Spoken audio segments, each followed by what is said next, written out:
sont intéressés, il y a ou après en version papier.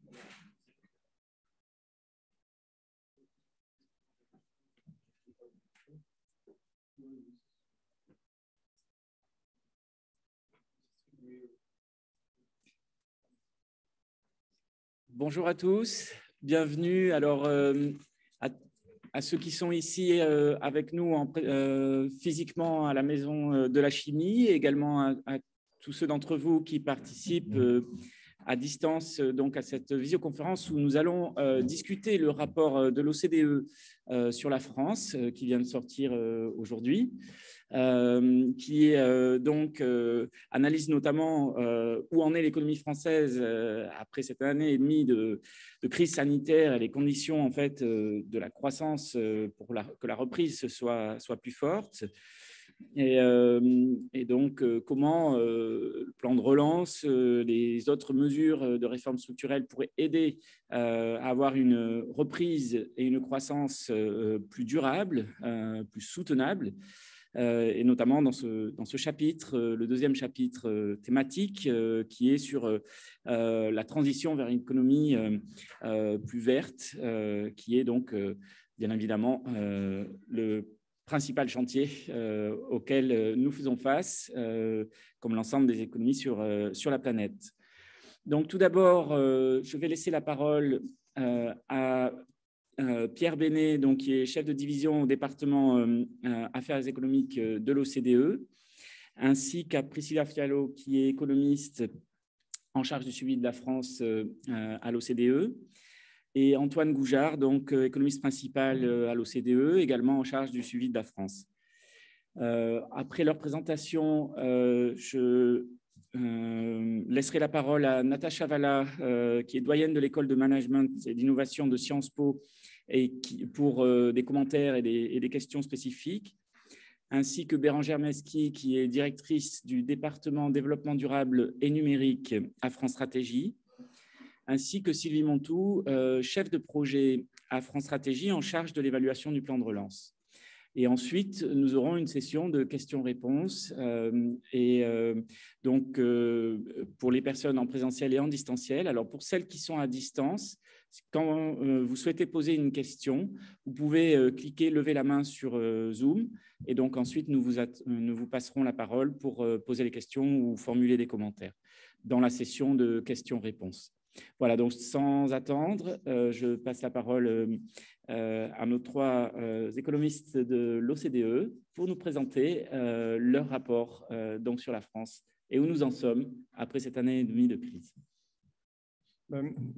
Ça marche? Oui. Merci beaucoup Vincent. Donc, merci d'abord de nous accueillir, puisque chaque fois qu'on fait l'étude France, donc on est régulièrement accueilli par France Stratégie. Donc, on remercie France Stratégie et évidemment, on remercie l'administration française qui nous a beaucoup aidé pendant toute la préparation de cette étude, et en particulier la direction du Trésor. Je vais commencer par quelques brèves remarques introductives, puis après, on va se partager un peu le temps de parole avec mes collègues. Donc, Antoine Goujard et Priscilla Fiallo sont les principaux auteurs. Donc, d'abord, juste pour donner quelques messages principaux sur cette étude, avant de passer la parole à Antoine, qui va surtout parler des questions de croissance, et Priscilla parlera plus de la transition écologique, et moi, je reviendrai sur les finances publiques. Donc, un des messages principaux de cette étude, c'est on est en sortie de crise, l'économie française rebondit fortement, et la question, c'est où en sont les finances publiques, évidemment, puisqu'on trouve que, effectivement, ce qui a été fait par la France en termes de relance budgétaire était absolument nécessaire. Mais comme tous les pays, et la France, partant d'un point plus haut, c'est peut-être encore plus marqué que certains autres pays, on se retrouve avec une dette élevée, un déficit très élevé. Et la question, c'est comment rétablir un cadre budgétaire qui permette à la France d'avoir des finances publiques viables à long terme. Ensuite, le second message très important, c'est qu'avant la crise, il ne faut pas oublier que la France était dans une situation de croissance assez molle. Les gains de productivité français en France n'étaient pas très dynamiques. Les progrès en termes de niveau de vie étaient très faibles, voire même, on peut dire, stagnants. Et donc, comment relancer en cette sortie de crise une croissance française qui soit plus dynamique afin d'améliorer le niveau de vie et aussi de régler les écarts de niveau de vie qu'on constate. Antoine reviendra dessus, mais entre les régions, mais aussi même au sein des grandes villes. Donc, on a aussi fait une petite étude plus approfondie dans cette étude en utilisant des microdonnées de l'INSEE pour essayer de mieux analyser où se trouvaient les écarts de niveau de vie. Et enfin, l'autre principal message, c'est que si la croissance française doit devenir plus forte, il faut vraiment que ce soit une croissance plus tournée vers une économie soutenable. Et pour ça, la transition écologique est un élément très important. On vient de sortir de la COP26 et il y a des engagements qui ont été pris.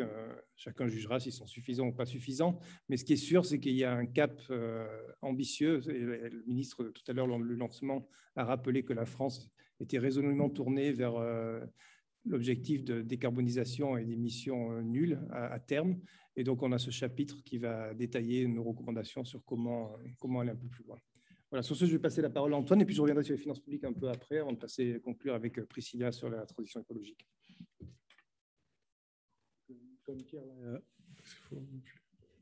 Comme Pierre l'a annoncé, le premier élément de notre diagnostic, c'est que des politiques publiques fortes ont permis à la France de préserver ses capacités productives pendant la crise. Donc, ce qu'on voit, c'est qu'au cours des deuxième et troisième trimestres 2021, la France a pratiquement retrouvé son niveau d'activité d'avant-crise, c'est la ligne rouge, avec un rebond. Enfin, certes, les pertes d'activité en 2020 étaient un peu plus fortes que la moyenne européenne, avec une contraction de 8% de l'activité, mais le rebond a été plus rapide. Un autre élément marquant, c'est que, toujours en comparaison avec les autres pays européens, les pertes d'emplois ont été limitées pendant la crise. Donc là, ce que vous voyez sur ce graphique, c'est l'écart par rapport au dernier trimestre 2019 de l'emploi. Et on voit qu'en niveau au cœur de la crise, à la fin 2020, en bleu, la France a connu des pertes d'emplois en personnes physiques assez faibles, puisque la plupart de l'ajustement avait été fait par les heures travaillées, notamment via l'activité partielle, et que même à la mi-2022, au deuxième trimestre 2022, puisque les chiffres du troisième trimestre vont paraître dans quelques jours, le niveau d'emploi se situait au-dessus du niveau d'avant-crise, c'est le triangle rouge à droite. Donc,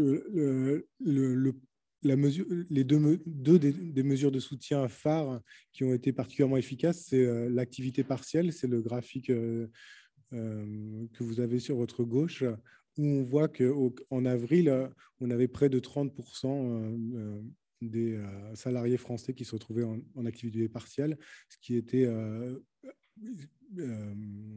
en comparaison avec les autres pays de l'OCDE, un chiffre particulièrement important. Et un deuxième dispositif important, c'est le prêt garanti par l'État, dont on a vu la montée en charge rapide à partir de mars 2020 sur la courbe en bleu, qui a soutenu la trésorerie des entreprises et notamment leurs dépôts bancaires en vert.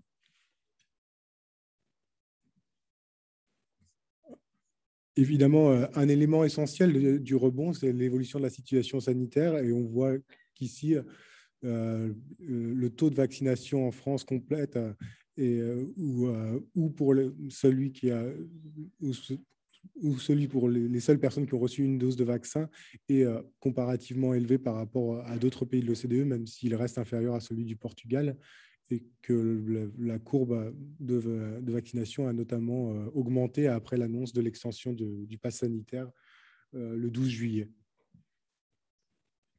Enfin, un élément particulièrement important de soutien à l'activité à court terme, mais aussi à moyen terme pour les transformations de l'économie, c'est les plans de relance, notamment France Relance et France 2030, qui permettent un soutien qui paraît légèrement supérieur si on prend en compte aussi les effets de la baisse des impôts de production au-delà de 2022. Et donc, on se situe à un effort qui est légèrement supérieur à l'Espagne en termes de part de PIB.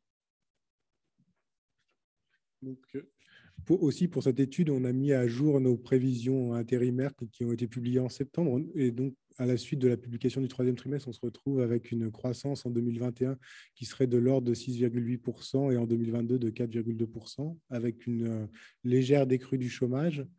Dans ces prévisions, on prévoit que la plupart des phénomènes qui soutiennent l'augmentation rapide de l'inflation aujourd'hui seraient pour la plupart transitoires, avec une inflation harmonisée qui passerait de 1,9% en 2021 à 1,7% en moyenne annuelle. et la dynamique de l'économie pousserait à la baisse le déficit public de -8 à -5%, avec une relative stabilisation de la dette au sens de Maastricht. Donc la slide suivante qui traite de l'inflation, et donc ce qu'on voit, c'est que le principal facteur qui soutient l'augmentation de l'inflation à court terme, c'est les prix de l'énergie, qui représentent à peu près 10% des paniers de biens pour les consommateurs français. Et également, on a aussi d'autres facteurs à court terme qui pourraient pousser l'inflation à la hausse un peu plus longtemps, comme les goulots de main-d'œuvre, dont on reparlera plus tard. Un autre facteur de risque important pour notre prévision, c'est la décrue du taux d'épargne des ménages, puisque on sait que pendant la crise, les ménages ont aussi accumulé beaucoup d'épargne forcée, notamment lors des confinements. Et donc, dans notre scénario qui sous-tend notre prévision à 6,8 et à 4,2% pour 2022, on a une normalisation du taux d'épargne par rapport à la situation d'avant-crise. C'est la courbe en bleu qui soutient une reprise rapide de la consommation, enfin, qui est concomitante à une reprise rapide de la consommation, la courbe en rouge. Mais on pourrait imaginer que des scénarios avec une désépargne plus importante et qui viendrait à la fois renforcer la croissance, mais aussi qui aurait aussi des effets sur l'inflation.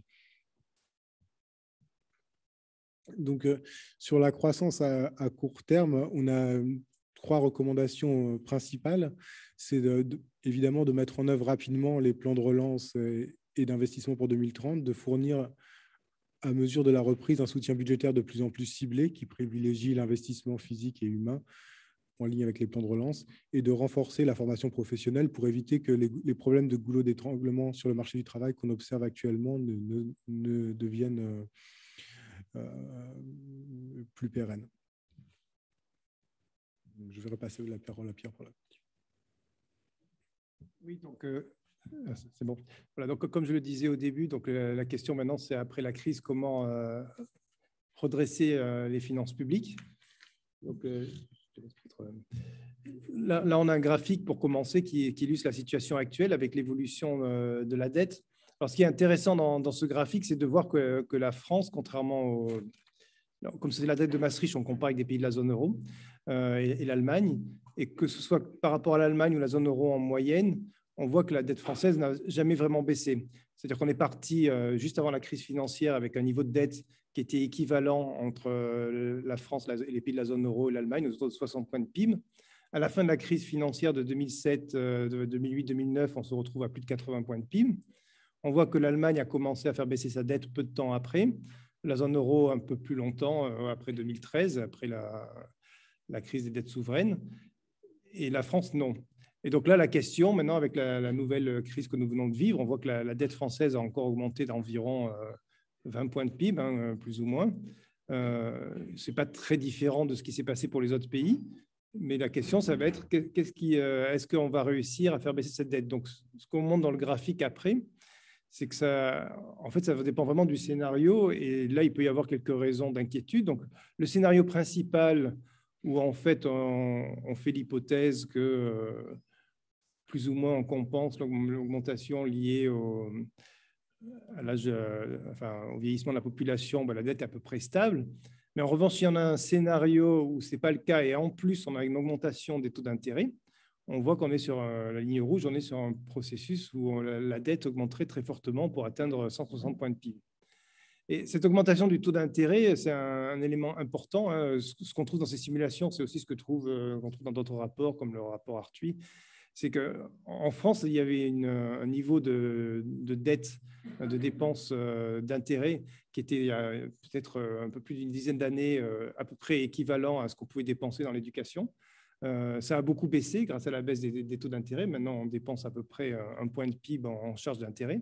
Mais si les taux revenaient à augmenter fortement du fait de l'inflation ou d'autres facteurs, on pourrait se retrouver à nouveau avec un effet sur la dette, un peu d'effet boule de neige, en fait. Donc, je crois qu'il y a un graphique trop loin. Voilà. Alors, comment rétablir éviter cette explosion de la dette? Donc, le premier élément, évidemment, c'est de réduire le déficit. Donc, le niveau des prélèvements obligatoires en France étant déjà élevé, on ne pense pas que ce soit du côté des prélèvements qu'il faudrait jouer, mais plutôt du côté des dépenses. Là, ce qu'on compare, en fait, c'est le niveau des dépenses publiques en France par rapport aux pays de l'OCDE. On a délibérément pris une moyenne parce que, évidemment, en 2020, c'est des niveaux exceptionnels. On atteint 62 points de PIB de dépenses publiques, mais il y a les mesures de soutien à l'économie. Mais quand on regarde les moyennes, là, il y a deux moyennes, une sur 2000-2004 et une autre sur 2016-2020. On voit que pour ces deux périodes, la France est au niveau le plus élevé de l'OCDE. Et il n'y a pas de pays de l'OCDE qui ont été oubliés à droite du graphique. La France est effectivement le pays où le niveau des dépenses est le plus élevé. Alors, en soi, ce n'est pas forcément gênant d'avoir des dépenses élevées. La question, c'est, comme je disais, c'est d'abord réduire le déficit. Donc là, on voit bien qu'il y a un instrument quand même, un levier potentiel, mais aussi, est-ce que ces dépenses sont vraiment efficaces? Donc, quand on regarde le graphique suivant, ce qui n'est pas encore ce graphique qui concerne l'efficacité, mais plutôt au sein des dépenses, où est-ce qu'il y a un peu des marges de manœuvre? Donc, on voit que la France dépense plus que tous les autres pays à peu près dans tous les domaines, ce qui est pas étonnant. Donc, les retraites, c'est une grosse partie. Là encore, il y a des différences entre les pays. Il ne faut pas non plus surestimer le poids des retraites, hein, puisque en France, on a essentiellement un système de retraite par répartition. Il y a d'autres pays qui font plus appel à des parts privées. Mais même parmi les pays avec les retraites par répartition, on a quand même un niveau de dépenses de retraite important. Sur les retraites, on en discute un petit peu dans l'étude. C'est un sujet qu'on avait déjà abordé dans les études précédentes. Donc, c'est plutôt un rappel des recommandations de l'OCDE. Ce qu'on pense, c'est qu'en fait, à long terme, il n'y a pas, si on regarde les projections de retraite pour la France, il n'y a pas de déséquilibre. En revanche, il y a une paupérisation relative des retraités par rapport au reste de la population, puisque la façon dont le système des retraites est conçu en France, l'indexation des pensions est plus ou moins figée. Et donc, en réalité, ça revient en fait, à avoir un niveau de vie des retraités par rapport au niveau de vie de la population générale qui va baisser dans le temps. Aujourd'hui, il est très élevé, hein, c'est ce qu'on dit. Les retraités vivent plutôt mieux que le reste de la population, mais d'ici 2060, ce ne sera pas le cas. Donc là, il y aura un problème politiquement à régler à cet horizon-là, avec probablement des demandes de revalorisation des retraites. Donc c'est là aussi où il y a une question sur les retraites qu'on ne peut pas complètement ignorer. Et par ailleurs, Antoine va y revenir plus tard dans le reste de sa présentation, il y a un taux d'emploi des personnes âgées qui est, enfin âgées, plus ou moins, puisque dès 50 ans, ça chute fortement, qui est voilà, des seniors, on va dire comme ça. Et donc, si on veut si on veut inciter ces personnes aussi à rester sur le marché du travail, une réforme de l'âge de la retraite est un instrument. Et voilà. Après, ce que vous voyez aussi dans ce graphique, c'est la France dépense pas mal aussi sur la masse salariale et dépenses d'administration générale. Donc, il y a aussi probablement des efforts à faire en termes d'efficacité. Et là-dessus, on recommande dans l'étude, bon, c'est des exemples qui sont connus, hein, mais il y a le cas de la Suède, il y a le cas du Canada, il y a des pays qui ont réussi à mettre en place des réformes des dépenses sur la durée, notamment en regardant les performances des dépenses, qui permet de décider où est-ce qu'on va couper les dépenses. Le slide suivant, s'il te plaît. Donc, non, il y en avait un autre avant, il n'est pas là. Ah, bon, désolé, c'est pas la... Il y avait une autre version. J'aurais voulu montrer un slide où en fait ce qu'on voyait, c'est des problèmes des effets cliqués. Donc, on comparait en fait l'évolution des dépenses en France en termes réels. Et en fait, on voyait qu'elles allaient beaucoup plus vite que le PIB à peu près pour toutes les dépenses, mais en particulier pour les dépenses de prestations sociales. Et avec des effets cliqués chaque fois qu'il y a une crise. Donc, on voyait sur ce graphique que les dépenses de prestations sociales, les dépenses sociales, la crise de 2008-2009 avait beaucoup augmenté, mais après, ça n'avait pas baissé. Et pareil pour cette crise maintenant. Donc, ça pose vraiment un point d'interrogation sur la capacité de la France à revenir sur une trajectoire des dépenses qui suivent plus ou moins le PIB. Voilà. Et donc, maintenant, pour conclure ma présentation, donc il y a c'est juste... On va rester sur le précédent. C'est juste une illustration de l'efficacité des dépenses. Il y a plusieurs aspects, mais on a pris celui-là parce que c'est des données de l'OCDE, donc c'est aussi pour ça qu'on le met en avant.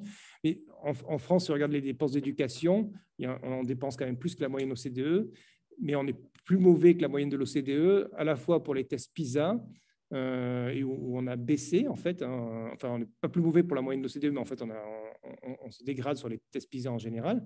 Et on est nettement plus mauvais que la moyenne de l'OCDE sur la capacité à avoir des résultats scolaires qui soient le plus possible décorrélés du milieu socio-économique. Donc, quand les personnes sont d'origine de milieux défavorisés, le système scolaire français n'arrive pas à rattraper par rapport à d'autres pays. Comparativement à d'autres pays, il rattrape moins bien le handicap du milieu socio-économique. Donc ça, c'est un exemple où on pourrait améliorer l'efficacité des dépenses en France, mais ce n'est pas le seul. Hein. Sur la recherche, on pourrait améliorer le crédit impôt recherche, dont on sait qu'il y a des limites et plusieurs aspects, effectivement, qu'on détaille plus dans l'étude, où on montre où on pourrait faire des efforts. Mais ça nécessiterait une revue régulière. Donc, je vais passer aux recommandations maintenant, le dernier diapo à présenter. Donc, ce qu'on recommande fortement pour la France, c'est d'avoir, ça existe déjà, mais de le faire de façon beaucoup plus systématique, hein, des revues des dépenses, faire les bilans de ces revues et de façon à avancer régulièrement. Tout à l'heure, lors de la conférence de presse, le ministre a dit qu'il fallait avancer de façon déterminée sur le contrôle des dépenses et progressivement, parce qu'évidemment, il ne s'agit pas du tout, comme le disait le ministre, de faire des coupes à la hache, hein, ce serait contre-productif. Mais le côté déterminé, ça, c'est un des instruments d'avoir justement des revues de dépenses avec des échéances qui permettent de faire le bilan, qu'est-ce qu'on a fait, qu'est-ce qui n'a pas marché, où aller. Et ça manque en France. Un autre aspect qu'on recommande fortement, c'est d'adopter une règle de dépenses globale et pluriannuelle. Actuellement, en France, on a essentiellement une règle de dépenses sur l'État. Elle est annuelle, mais dans le projet, en fait, actuellement, ce qui est discuté, je crois que c'est une proposition des députés dans un projet de loi de finances, de passer à une règle pluriannuelle qui pourrait être sur 3 ans, qui intégrerait l'ensemble ou sur le mandat, hein, et qui intégrerait l'ensemble des administrations publiques. Et ça, pour nous, ce serait très important. Et ce qu'on recommande aussi, c'est une plus grande implication du Haut Conseil des finances publiques qui pourrait évaluer cela. Il faut savoir que le Haut Conseil des finances publiques, dans son mandat, est censé donner un jugement essentiellement sur les prévisions de croissance. Mais il n'a pas mandat pour donner son opinion sur les prévisions budgétaires elles-mêmes. Alors, il le fait de façon un peu indirecte de temps en temps, mais ce serait bien aussi qu'il ait un mandat vraiment explicite pour faire cette évaluation, parce que c'est quelquefois, les prévisions de croissance peuvent être tout à fait correctes, mais les prévisions de recettes fiscales peuvent être surestimées, ça peut arriver. Voilà. Donc ça, ce serait important. Et il pourrait aussi donner son avis sur les prévisions de dette publique à long terme. Ça participerait aussi à l'appropriation par les citoyens de ces objectifs de long terme. Voilà, merci. Je repasse la parole à Antoine. Le deuxième élément de notre constat pour l'après-crise, c'est qu'au-delà du rebond actuel qu'on observe, c'est important d'assurer une croissance plus forte et plus équitable à long terme. Et dans ce cadre-là, quand on regarde la période 1999-2019, les gains de productivité annualisés, on voit que les gains de productivité en France étaient comparativement faibles par rapport à l'ensemble des pays de l'OCDE. On était sur un rythme annualisé de l'ordre de 1%, alors que la moyenne de l'OCDE se situe autour de 1,2%, soit 20% supérieure à la France. Et pour nous, une des principales raisons que je vais détailler ensuite dans la présentation de cette sous-performance française, c'est les compétences, à la fois leur niveau et leur allocation au sein de l'économie. Donc, la première chose qu'on observe particulièrement là, en ce moment en sortie de crise, mais qui est aussi un constat plus permanent, c'est qu'en France, on a la coexistence un peu surprenante d'un taux de chômage particulièrement élevé de masse, de l'ordre de 8% depuis 2003, même s'il a baissé récemment, mais il se situe toujours à 8% au deuxième trimestre 2021, et de taux d'emploi vacants qui sont importants et particulièrement importants aujourd'hui en sortie de crise, ce qui montre bien un problème d'adéquation entre les compétences de la population active et les besoins des entreprises. D'autre part, comme l'a détaillé Pierre, notamment pour les retraites, on a des taux d'emploi en France qui, en moyenne, que ce soit par rapport à la moyenne des pays de l'OCDE ou à d'autres pays européens, sont comparativement plus faibles, et ce qui sont principalement dus aux deux extrêmes de la distribution des âges, à la fois les jeunes entrants sur le marché du travail et les seniors puisqu'on voit ici qu'à partir de 50 ans, ou plus, et plus marqué, de façon plus marquée à partir de 55 ans, on a un décrochage des taux d'emploi en France par rapport à la moyenne de l'OCDE. D'autre part, ce qui est particulièrement structurant pour le marché du travail, c'est les différences entre niveau d'éducation et niveau de compétences, notamment lors de l'entrée sur le marché du travail que l'on voit sur ce graphique, puisque ici, ce qu'on observe, c'est les taux d'emploi des gens qui sortent du système éducatif dans les 3 ans après leur sortie du système éducatif. On voit que pour les plus bas niveaux de qualification du type brevet des collèges, en France, on a des très faibles taux d'emploi en rouge, notamment par rapport à la moyenne de la zone euro ou par rapport à l'Allemagne, que la différence s'estompe un peu quand on compare avec les bas niveaux d'éducation, et elle s'estompe encore à droite quand on compare l'ensemble de la population des 15-34 ans, ce qui montre bien qu'on a un problème particulier pour l'insertion sur le marché du travail des peu qualifiés. D'autre part, on a, ce qu'avait dit Pierre, un problème. On voit aussi que ce problème peut être tracé depuis le système éducatif, où les performances de la France en termes de score sont légèrement supérieures à l'OCDE, mais en baisse depuis 2003. Par ailleurs, il y a aussi un problème plus spécifique de compétences, puisque la crise du coronavirus a accéléré les mutations de l'économie française, notamment en ce qui concerne les besoins de digitalisation et de compétences dans ces domaines particuliers. Et on voit que notamment les entreprises de petite taille ont une faible adoption des technologies numériques, à la fois par rapport aux grandes entreprises, mais aussi par rapport aux petites entreprises d'autres pays européens. Et quand on voit sur ce graphique, notamment qu'il y a très peu de formation des salariés aux technologies numériques pour les petites et moyennes entreprises en France en comparaison européenne. D'autre part, ça a été aussi évoqué dans l'efficacité des dépenses publiques, c'est que quand on regarde l'effort de soutien à l'innovation et notamment à la recherche et développement, on voit que une grande part de ce soutien va plutôt vers les grandes entreprises, et qu'en comparaison internationale, la part du soutien qui va vers les petites et moyennes entreprises est naturellement plus faible en France, notamment du fait du crédit impôt recherche.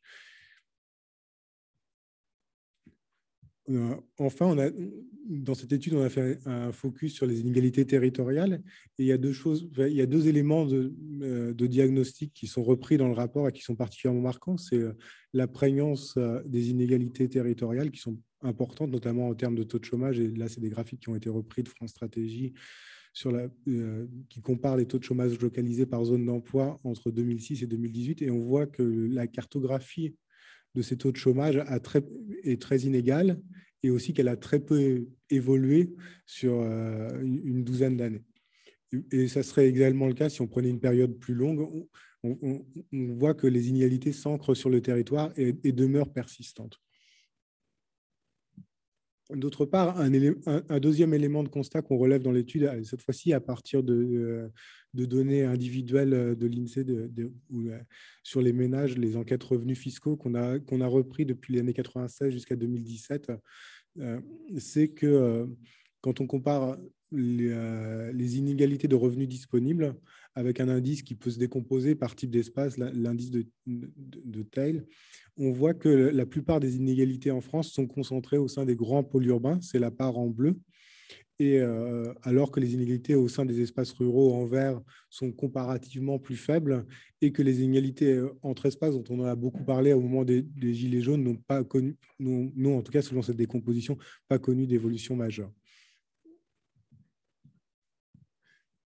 Donc, on a une série de recommandations pour renforcer la croissance à moyen terme, notamment via les compétences, qui sont d'agir sur le problème à la racine en développant l'offre de services de garde d'enfants pour les ménages et les défavorisés et dans les quartiers les plus pauvres, de renforcer la part de la formation en entreprise pour les apprentis afin de développer encore plus l'apprentissage et ses liens avec les entreprises, de soutenir la formation aux technologies numériques pour les petites entreprises, d'assurer que le contrat d'engagement jeune allie de façon efficace une allocation monétaire, des efforts d'insertion dans le travail et un accès élargi aux droits sociaux pour les entrants sur le marché du travail.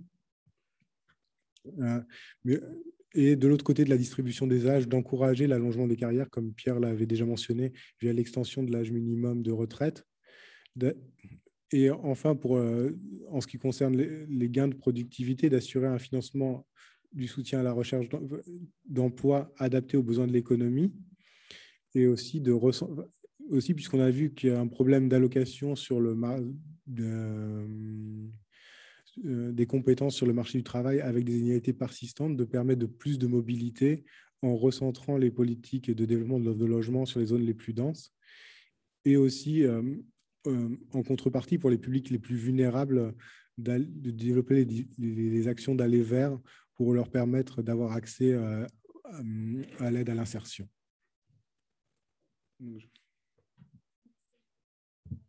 J'espère que vous m'entendez bien, merci. Je vais donc parler du dernier point clé de notre étude, qui est notamment donc, une reprise durable, passe forcément par une croissance plus verte.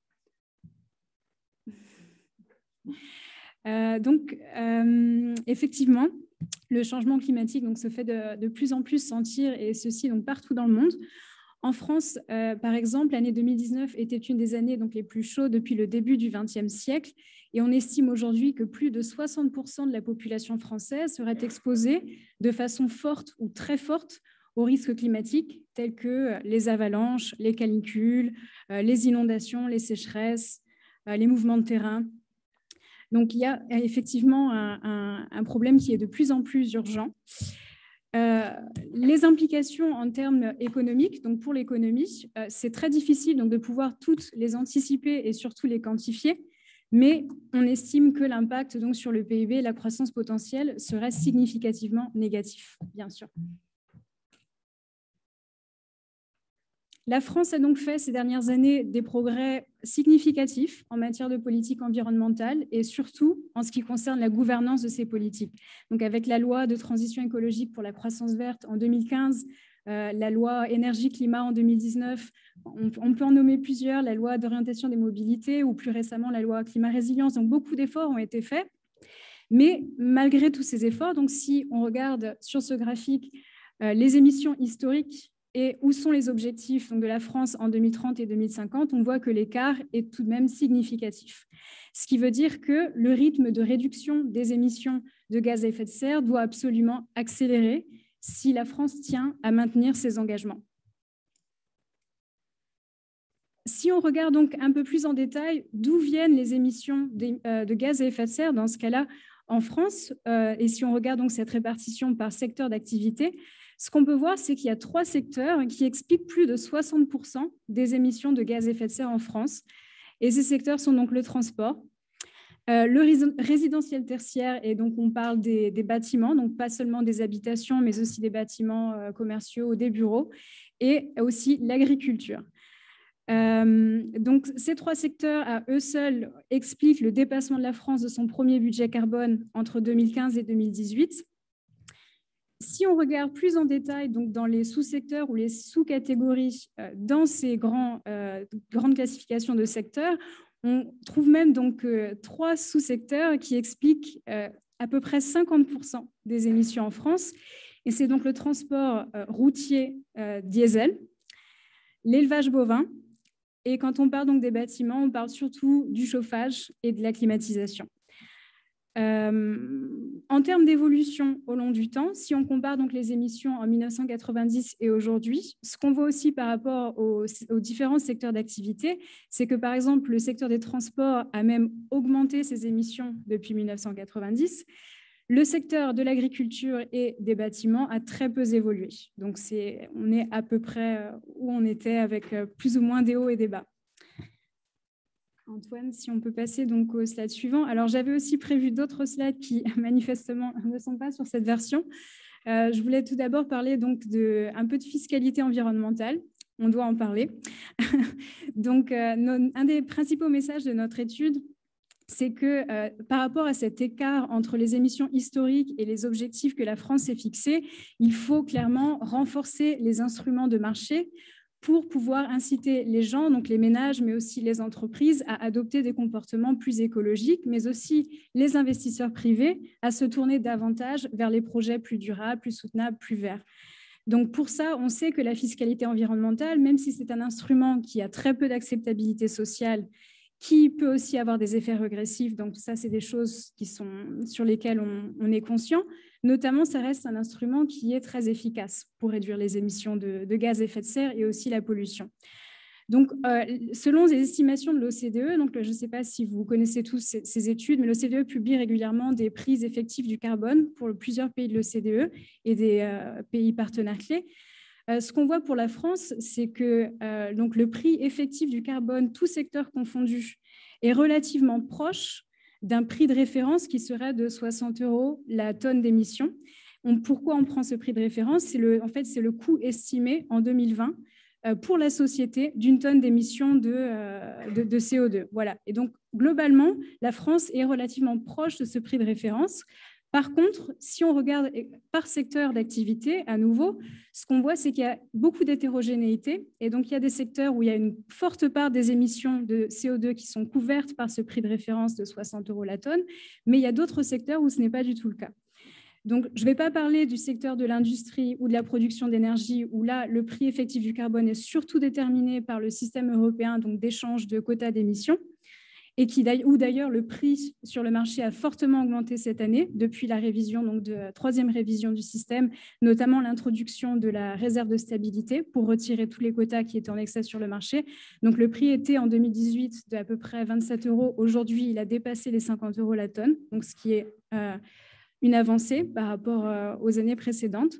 Je vais surtout parler donc des transports, de l'agriculture et des bâtiments, qui sont un peu nos trois secteurs, on va dire, pointés du doigt sur cette présentation.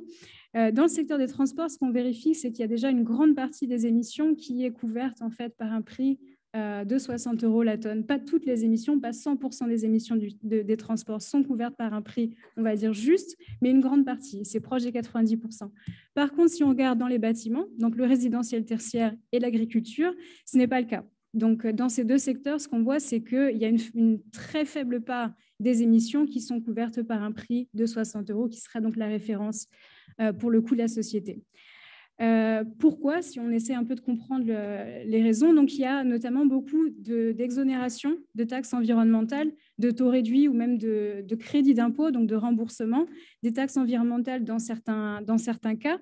C'est le cas, par exemple, pour tout ce qui est le combustible utilisé donc, dans les engins agricoles. Donc, les exploitants agricoles sont remboursés de la contribution carbone des taxes énergétiques à travers un crédit d'impôt, mais ce n'est pas la seule exonération, il y en a d'autres, donc tout ce qui est par exemple l'usage aussi de gazole pour usage non routier, donc par exemple dans le secteur de la construction, pareil, on a aussi des taux réduits qui affaiblissent en fait l'effet incitatif des taxes environnementales, dont la contribution carbone. Donc c'est un des facteurs qu'on voulait souligner aussi dans notre étude. Mais bien sûr, comme on est conscient que la fiscalité environnementale est très faiblement acceptée et peut avoir des conséquences aussi régressives, l'autre message qu'on essaie de passer, c'est qu'il faut vraiment essayer de mobiliser tous les instruments, pas encore Antoine, parce que là je parlais du stade qu'on n'a plus dans la présentation. Donc il faut mobiliser tous les instruments qui sont à notre disposition, c'est-à-dire pas que la fiscalité environnementale, mais aussi les autres instruments, notamment les normes, donc la réglementation, les interdictions par exemple, mais aussi les autres dispositifs comme les dispositifs d'aide à l'achat d'équipements propres ou de voitures moins émettrices. Ou aussi, on peut aussi parler des aides à l'installation de bornes de recharge pour les voitures électriques dont on parlait avec la représentation française à l'OCDE autour de notre déjeuner. Donc, ce qu'on observe en France, c'est qu'il y a quand même eu une forte évolution en 2020 et en début 2021. Donc, la prime à la conversion et le bonus écologique ont été renforcés pendant la crise, ce qui a clairement fortement soutenu la vente de véhicules électriques. C'est ce qu'on peut voir sur ce graphique. Alors, par contre, je tiens quand même à noter qu'on a seulement actualisé les données pour la France, puisque les données nous ont été fournies, mais on n'a pas les données pour tous les autres pays en 2021. Donc, c'est possible qu'elles aient aussi évolué et augmenté entre-temps. Mais on estime quand même que, surtout étant donné que le mix électrique en France est quand même relativement décarboné par rapport aux autres pays de l'OCDE, le déploiement à grande échelle de véhicules électriques et hybrides rechargeables est une solution pour réduire les émissions du secteur des transports.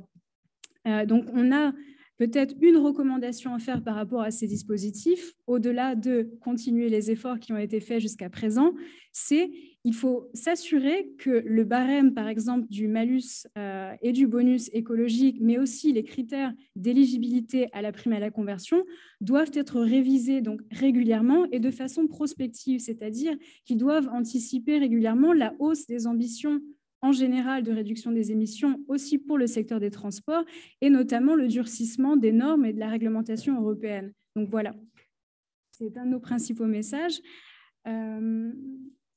Voilà, étant donné qu'il y a manifestement des problèmes d'acceptabilité sociale pour beaucoup de politiques environnementales, c'est le cas de la fiscalité, de la taxe carbone, mais pas que, c'est un des aspects sur lesquels on a aussi essayé un peu de comprendre mieux d'où vient cette opposition forte et qu'est-ce qu'on pourrait mettre en place pour essayer de favoriser l'acceptabilité de certaines politiques environnementales. Donc l'OCDE est couramment en train de conduire une étude sur l'acceptabilité des politiques environnementales dans plusieurs pays de l'OCDE, dont la France. On a ici déjà quelques résultats préliminaires, donc un graphique qui émane de cette étude, où on voit clairement qu'il y a encore une forte opposition à la taxe carbone, donc c'est la dernière barre de ce graphique.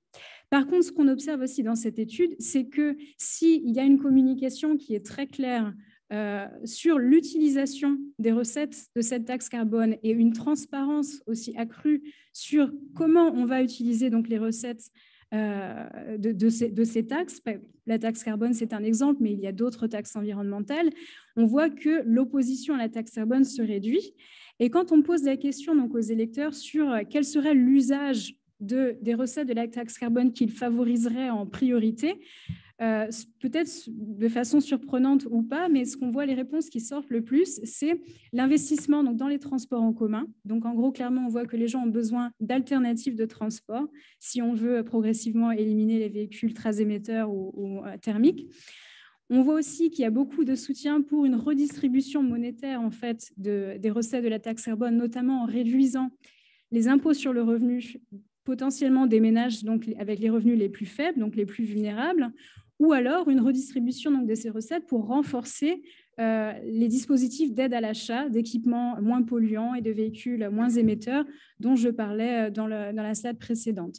Un autre avantage aussi d'utiliser les recettes de la taxe carbone vers les dispositifs d'aide à l'achat d'équipements donc plus propres, c'est aussi que ça permet un ciblage beaucoup plus, on va dire, perfectionné de la redistribution de ces recettes, puisqu'à la fin, les personnes qui auront accès à ce type d'aide sont les personnes qui en fait possèdent des équipements qui polluent beaucoup aujourd'hui, et donc forcément, c'est les personnes qui sont peut-être plus vulnérables ou qui n'ont pas la possibilité de s'acheter donc une voiture électrique ou hybride rechargeable. Donc on pense que c'est aussi un mécanisme qui permet de bien cibler les personnes qui sont plus exposées à ce type de mesures.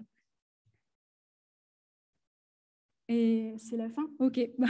On avait aussi rajouté donc un petit slide pour parler un petit peu de l'éolien en mer, ou des éoliennes en mer. Donc, on sait qu'en France, la production d'électricité est relativement décarbonée en comparaison avec d'autres pays de l'OCDE.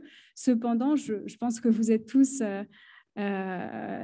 d'actualité qu'il y a donc d'un côté des engagements de la France de réduire la part du nucléaire dans son mix électrique d'ici 2035. D'un autre côté, bon, il y a des annonces plus récentes de relancer la construction de réacteurs nucléaires.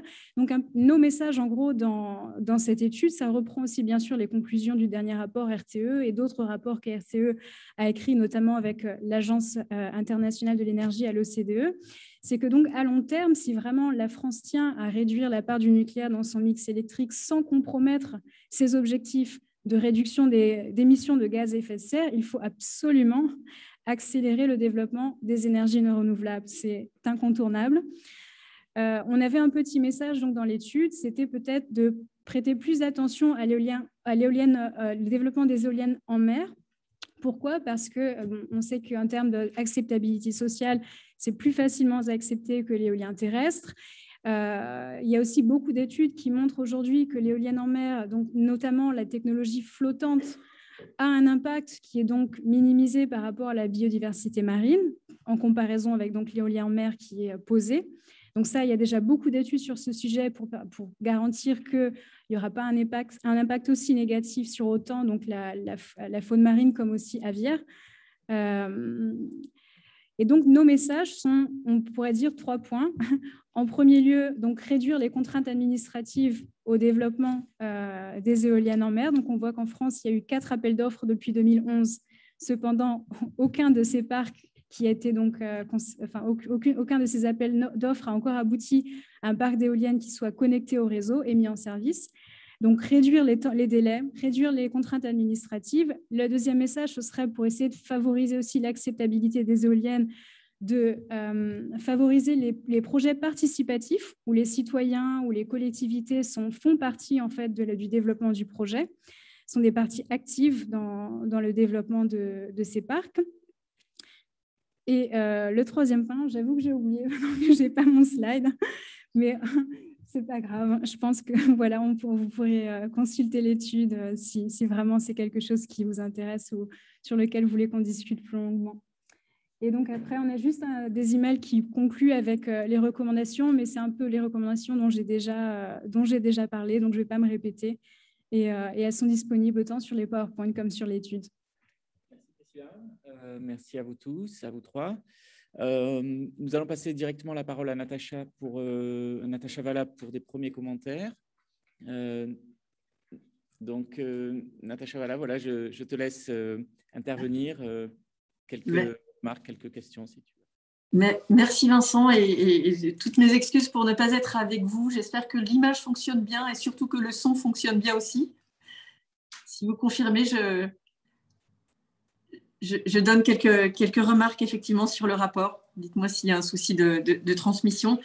Je vais par féliciter les économistes de l'OCDE parce que c'est toujours, ces rapports pays, c'est toujours beaucoup de travail et un travail de qualité sur des données qui sont parfois exclusives. Donc, une vraie valeur ajoutée dans le paysage de l'analyse macroéconomique. Et donc en particulier Pierre, Priscilla et Antoine, que je n'ai pas revu depuis très longtemps, mais qu'on a eu l'occasion de travailler il y a plusieurs années de ça. Je pense que c'est un rapport qui est particulier et je reviendrai aux questions assez rapidement parce qu'en 10 minutes, ça va passer très vite, mais ça n'a pas dû être facile comme exercice. Pourquoi ? Parce que c'est d'une part un exercice de diagnostic sur la conjoncture économique et sur les recommandations à court terme, évaluation et recommandations à court terme de politique économique. Et cette analyse-là, cette fois-ci, ça a dû être plus compliqué que d'habitude parce qu'elle a été produite dans une séquence rapide de crise, de mesures de gestion de crise, de retournement de conjoncture dans un environnement aussi où l'incertitude reste encore très élevée, mais les facteurs d'incertitude évoluent les uns par rapport aux autres au cours du temps assez vite. Donc je pense que cette conjonction entre une conjoncture très affectée par la crise précédente et encore finalement très volatile finalement, ça rend pas la recommandation policy facile. Donc ça c'est le premier point. Et le deuxième point de difficulté, c'est qu'effectivement ça s'inscrit dans un environnement général, et ce n'est pas vrai seulement pour la France, c'est vrai pour l'ensemble des pays du monde en réalité, c'est que ça s'inscrit dans ce qui a été très bien présenté par Priscilla dans la deuxième partie du rapport, qui est la question comment le pays traite la transition écologique. Donc ça, je pense que l'exercice est vraiment réussi de ce point de vue-là, c'est-à-dire qu'on a ce qu'on attend d'un rapport de l'OCDE, on a des prévisions, on a une évaluation juste de la conjoncture, et ce qui m'a semblé assez frappant, c'est que l'évaluation des politiques publiques qui ont été mises en œuvre pendant la crise et qui sont mises en œuvre aujourd'hui, elle est sans concession. Alors, je ne dis pas que l'OCDE a fait des concessions en général dans ses analyses, mais dans le cas de la France, C'est un exercice aujourd'hui qui me semble très compliqué à communiquer parce que d'une part, on sait, et c'est un diagnostic qui est partagé par toutes les grandes organisations d'analyse, le FMI est d'accord, enfin, on est tous à peu près sur la même page, il fallait une impulsion budgétaire extrêmement forte pour faire face à la pandémie, il fallait soutenir la demande et pas faire trop de discernement, pas trop de mesures discriminatoires pour être sûr d'empêcher le scénario qui aurait été le scénario du pire d'hystérèse sur le marché du travail et d'effets cliquets par des décrochages économiques. Donc, ce message est très clair. Mais le message qui, là, et là c'est franchement plus spécifique à la France, le message qui évalue l'état des finances publiques, la nature et les proportions de l'impulsion budgétaire qui a été donnée pendant la crise, est faite de façon très, j'allais dire, factuelle, dépassionnée, mais très réaliste aussi. Et je pense que dans l'environnement du débat macroéconomique qui est celui particulier à la France depuis la pandémie, c'est finalement très courageux d'en revenir aux faits et je salue cet exercice dans le rapport, dans ce rapport-là. Donc, c'est un rapport qui montre que les politiques économiques de la crise ont été efficaces. On voit les résultats sur l'emploi, on voit les résultats sur la stabilité du revenu disponible. Les enjeux en matière d'inégalité et en matière sociale sont également bien soulignés. Il y a un petit peu de différence entre le ton de la présentation et le ton du rapport, en tout cas tel que je l'ai perçu. Le rapport, je le trouve un peu dur sur la gestion de la crise sanitaire, mais en fait, ça a quand même très bien marché dans le pays, vous l'avez souligné dans la présentation.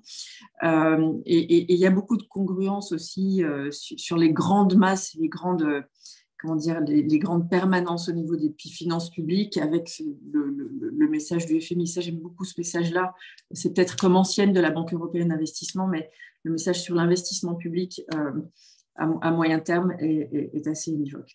Alors, j'en arrive, parce que je vois que j'ai déjà consommé 5 bonnes minutes de mon temps, j'en arrive aux questions que j'aimerais poser aux auteurs, qui sont des questions constructives, mais qui rajoutent peut-être des angles d'analyse auxquels vous avez, qui sont bien sûr présentes ici et là dans le rapport, mais peut-être pas dans l'approche synthétique qui en est fait dans le résumé. Le rapport souligne, vous ne l'avez pas soulevé, mais souligne un certain nombre de vulnérabilités, certaines liées à la conjoncture, d'autres financières. Et je pense que dans l'état de l'environnement d'incertitude et des facteurs de risque actuels, c'est vraiment intéressant d'avoir un point de vue sur quelle est la hiérarchie, quelle est la proportion relative de ces risques-là.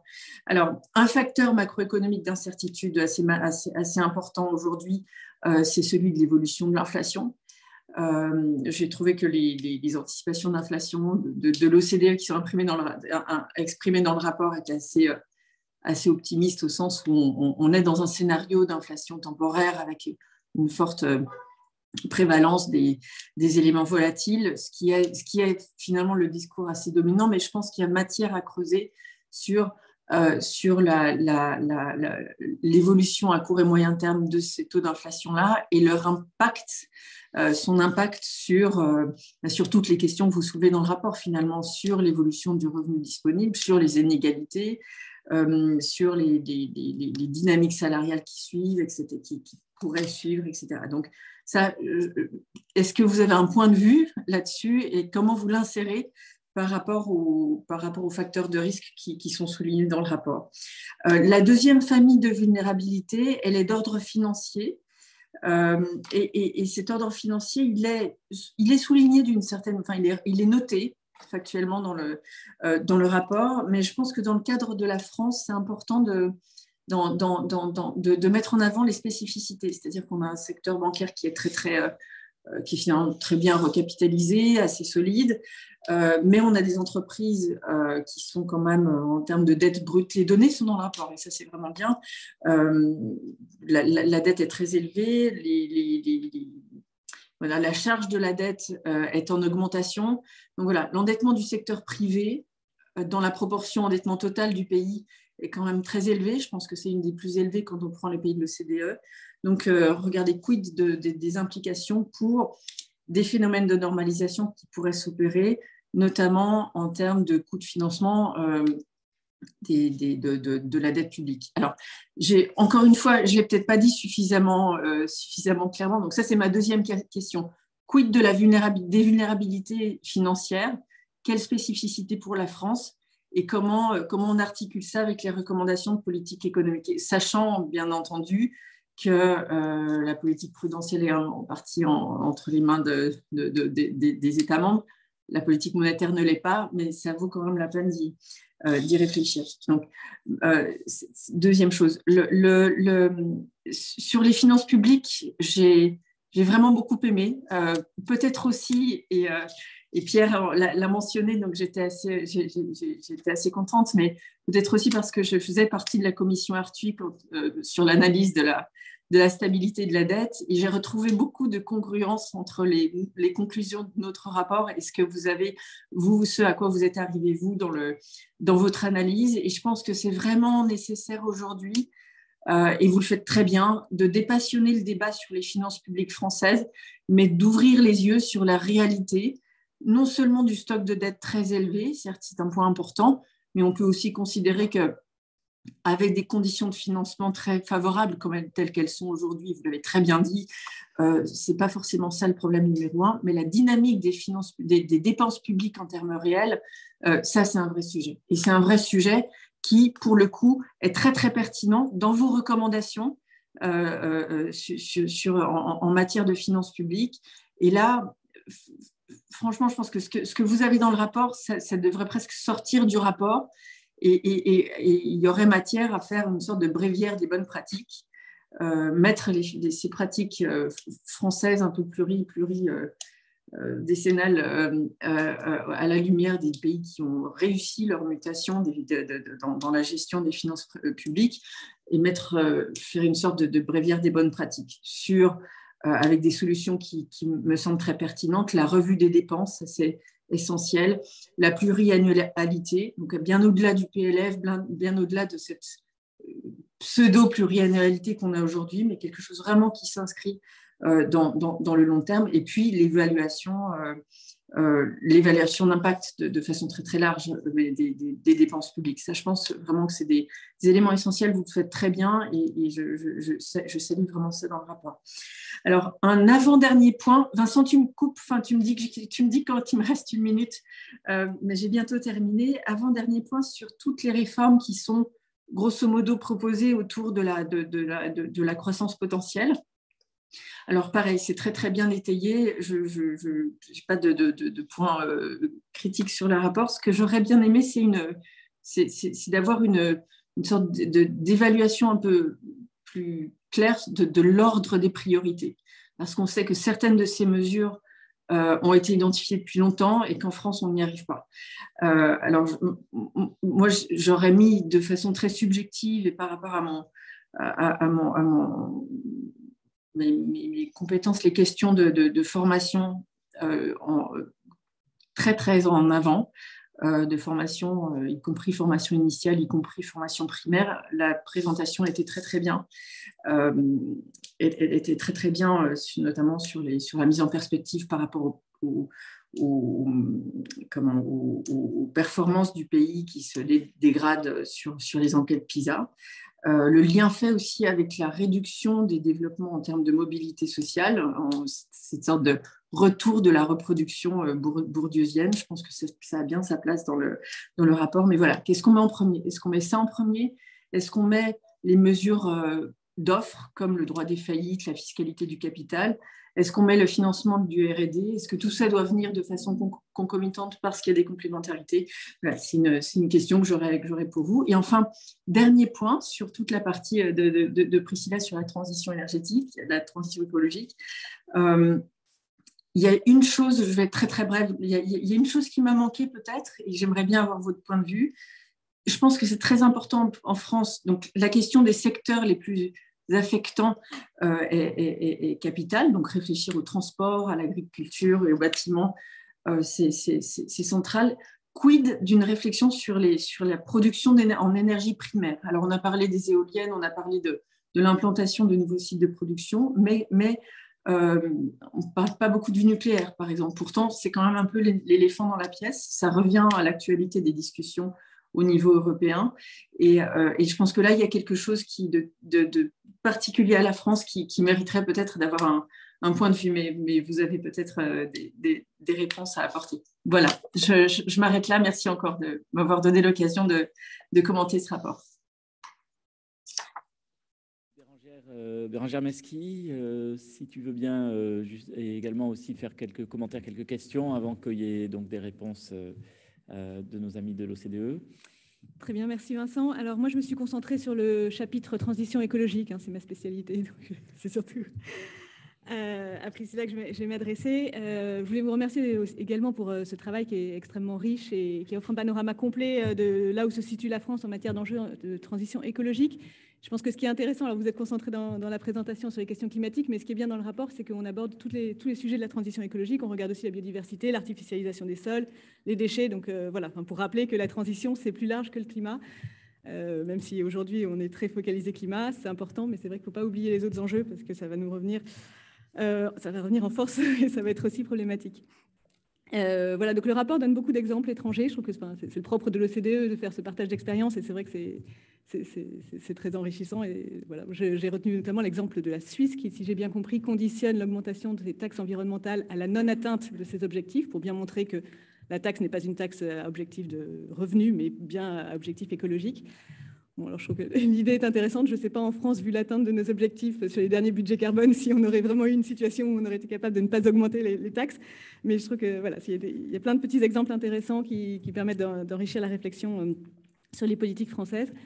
Dans l'ensemble, côté France Stratégie, on se retrouve tout à fait sur votre constat et puis sur les recommandations. Je pense qu'il y a beaucoup de recommandations que vous avez faites dans le rapport qui font écho, soit des publications qu'on a déjà, des rapports qu'on a déjà publiés ou des réflexions qu'on a en cours.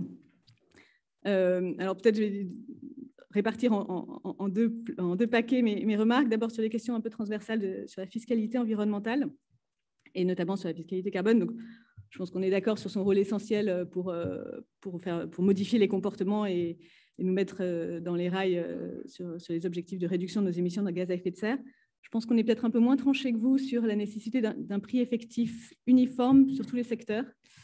Et alors sur cette question du prix effectif, j'avais une question sur ce prix de référence de 60 € la tonne de CO2 à l'aune duquel vous mesurez la tarification du carbone dans les secteurs.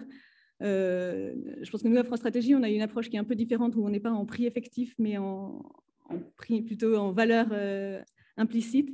On a sorti il y a quelques années un rapport sur la valeur de l'action pour le climat, qui est en gros la valeur que la société accorde à la réduction des émissions de gaz à effet de serre. Et l'idée qu'on a, c'est plutôt que l'ensemble des instruments de politique économique qui s'appliquent à un secteur doivent plus ou moins atteindre cette valeur de l'action pour le climat. Alors, cette valeur de l'action pour le climat, aujourd'hui, elle est d'une centaine d'euros, 103 € la tonne de CO2, elle doit atteindre 250 € la tonne en 2030. Et l'idée c'est plutôt de regarder voilà, dans un secteur, par exemple pour les voitures des particulières, il y a plusieurs mesures qui s'appliquent. Il y a les normes européennes, il y a les zones à faible émission, il y a des subventions à l'achat, j'en oublie plein, le malus, il y a la taxe carbone. Tout ça, c'est autant de prix implicites du carbone. Et du coup, sur ce secteur-là où il y a déjà plein d'instruments, est-ce qu'il faut vraiment continuer à augmenter la taxe carbone ? Bon, sachant qu'on a vu par ailleurs que, vous l'avez dit, c'est un des secteurs pour lesquels le prix effectif du carbone est peut-être le plus élevé. Et c'est le seul secteur pour lequel les émissions de gaz à effet de serre ont augmenté sur les dernières années. Donc, il y a peut-être c'est sans doute pas suffisant la taxe carbone, il faut trouver autre chose. Et puis, alors, vous êtes resté vraiment sur peut-être que j'ai mal compris, mais dans le rapport, il me semble que ce que vous préconisez, c'est vraiment une hausse de la taxe carbone. Vous ne vous positionnez pas sur la proposition de la Commission européenne d'élargissement de l'ETS au transport et au bâtiment. Je ne sais pas si ça, c'est quelque chose sur lequel vous avez un avis ou des remarques particulières. Sur les questions d'acceptabilité, alors on le sait, la taxe carbone, les taxes environnementales, d'une manière générale, ça passe mal. Moi, j'ai souvenir de discussions dans la Convention citoyenne pour le climat où vraiment la taxe carbone, ou toutes les taxes, hein, même des péages urbains ou tout ça, c'est vu comme un droit à polluer pour les personnes les plus aisées. Et donc, en général, les interdictions passent mieux. En tout cas, les citoyens préfèrent des interdictions. Bon, alors, en tant qu'économiste, on sait que la taxe est normalement plus efficace. Je pense qu'on vous rejoint sur le constat de communiquer sur les usages des recettes et sur le besoin de compenser les ménages les plus modestes. Est-ce que ce sera suffisant? J'en sais rien. J'avais une interrogation sur les hypothèses que vous avez, enfin, dans votre enquête, sur les hypothèses que vous étudiez pour le recyclage des recettes de la taxe carbone. Il n'y a pas l'idée de recycler la taxe en baisse de charge pour les entreprises. Or, pour moi, c'était quand même une des mesures qui était prônée par l'OCDE sur les dernières années, qui permettait d'obtenir un double dividende. Et c'est aussi, dans les modèles macroéconomiques, c'est souvent ce recyclage de la taxe carbone en baisse de charge qui permet d'avoir des effets macroéconomiques super sur l'emploi. Voilà. Alors, pourquoi est-ce que ça n'apparaît pas? Est-ce que vous avez changé d'avis sur l'intérêt de cette solution de recyclage des recettes de la taxe? Voilà, alors ça, c'était mes remarques sur les parties un peu transversales. Sur les questions, il me reste un peu de temps, oui. Ah, c'est d'accord. Ah mince. Bon, alors du coup, sur les questions sectorielles, on en rediscutera peut-être plus précisément. Alors, si je dois en choisir une. Non, peut-être les questions de production énergétique pour répondre à Natacha tout à l'heure, parce que le nucléaire est bien présent dans votre rapport. Hein. Vous soulignez le besoin de donner une vision claire sur l'évolution du système électrique à moyen long terme pour justement que les acteurs du nucléaire et des renouvelables sachent comment se positionner et investir. Et je pense que dans cette réflexion sur l'avenir à moyen terme du système électrique, le récent rapport de RTE est déjà une première brique qui permet de faire avancer les choses. Nous, on voudrait juste peut-être alerter sur deux points dans ces réflexions-là. Les questions de sécurité d'approvisionnement. Aujourd'hui, on se repose énormément sur... enfin, pas énormément. En tout cas, il y a beaucoup d'échanges d'importation et d'exportation d'électricité qui permettent d'assurer en temps réel la sécurité de notre approvisionnement électrique. Or, en Europe, on est tous en train de faire notre transition sur la production d'énergie avec un déploiement fort des énergies renouvelables intermittentes, du coup, où on pourrait avoir des situations où il y a moins de vent et moins de soleil et où donc les marges de production électrique diminuent. Et donc, on avait alerté à France Stratégie sur la nécessité de coordonner cette transition au niveau européen pour éviter que tous en même temps, on se retrouve avec des marges nulles et qu'on ne puisse plus assurer l'approvisionnement électrique. Le deuxième point, peut-être sur la place du nucléaire, nous, ce qu'on prône à France Stratégie, enfin, on a fait un séminaire sur le sujet. On a besoin, je pense, d'un débat sur le nucléaire, sur la place du nucléaire, qui soit ouvert, qui soit dépassionné, qui permette de clarifier les principales controverses et de s'approprier, et que la solution définitive soit appropriée. Et donc, on a besoin de clarifier la vision du système électrique à moyen terme, mais il ne faut pas se priver de ce débat avant. Donc, il faut quand même prendre un peu son temps là-dessus. Voilà, je pense que sur les autres, sur les autres secteurs, on vous rejoint pas mal, peut-être. Bon, peut-être juste pour rappeler sur les transports, vous le signalez, hein, qu'on avait sur les évolutions du bonus-malus, on est d'accord avec vous sur l'idée qu'il faut réactualiser chaque année les barèmes du malus pour s'aligner sur les réglementations européennes. Nous, on avait proposé il y a quelques années de faire un bonus-malus aligné sur le poids des véhicules. Vous le dites dans votre rapport, mais je pense que c'est une solution intéressante, notamment pour orienter le marché des véhicules électriques à moyen long terme. Aujourd'hui, quand on voit les parts de marché de Tesla, on peut se réjouir que des véhicules électriques prennent leur place sur le marché. N'empêche que c'est des gros véhicules avec des batteries, des énormes batteries, dont la production souvent se fait souvent à partir d'énergie carbonée. Et donc, le bilan environnemental, il sera d'autant meilleur pour les véhicules électriques qu'on est sur des petits véhicules avec des petites batteries. Et donc, c'est important que les signaux économiques soient alignés avec ça. Et par ailleurs, avoir des plus petits véhicules, ça permet aussi de réduire la dangerosité en cas d'accident et l'espace au sol, et donc peut-être de réduire l'artificialisation. Voilà, bon, je m'arrête là, on pourra discuter des autres secteurs.